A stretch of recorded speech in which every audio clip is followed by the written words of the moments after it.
राज्यातील सरकारी कामामध्ये पारदर्शकता आणण्यासाठी प्रशासनाने आता आणखी एक महत्त्वपूर्ण निर्णय जारी केला आहे. यानुसार सरकारी अधिकारी आणि कर्मचाऱ्यांची विभागीय चौकशी आता ऑनलाईन पद्धतीने करण्याचा निर्णय शासनाने घेतलेला आहे.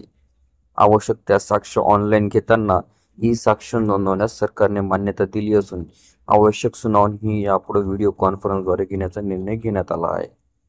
चौकशी प्रकरणामध्ये पारदर्शकता आणण्यासाठी आणि ही चौकशी वेळेत पूर्ण करण्यासाठी ऑनलाईन पद्धतीने सुनावणी घेण्यास तसेच व्हिडिओ कॉन्फरन्स सुनावणी घेत आरोप अधिकारी कर्मचाऱ्यांची तसेच सरकारी साक्षीदार यांची सरतपासणी व उलट तपासणी ई साक्ष मार्फत नोंदवण्यास मान्यता देण्यात आलेली आहे.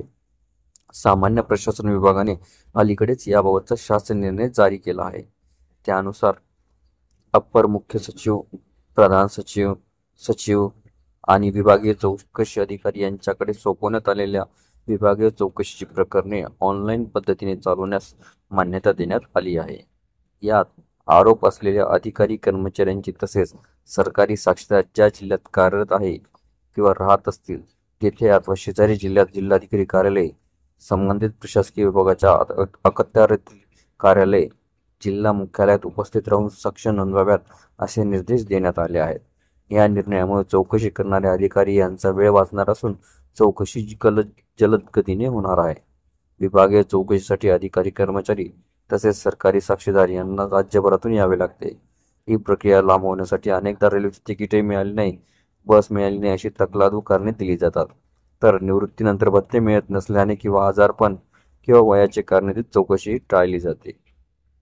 टाळली जाते आणि काही वर्षानंतर 6 महिन्यात विभागीय चौकशी पूर्ण करण्याचा नियम पाळला गेला नसल्याची तक्रार करत चौकशी घेणाऱ्या अधिकाऱ्यांनाच आरोपीच्या पिंजऱ्यात उभे केले जाते.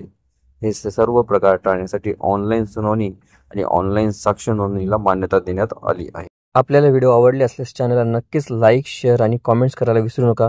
तसेच चॅनलला ऑल नोटिफिकेशन्स ऑन करून सबस्क्राईब करा, जेणेकरून व्हिडिओचे सर्व नोटिफिकेशन्स आपल्याला सर्वप्रथम मिळतील. लवकरच आपण पुढच्या व्हिडिओमध्ये भेटूया. तोपर्यंत नमस्कार.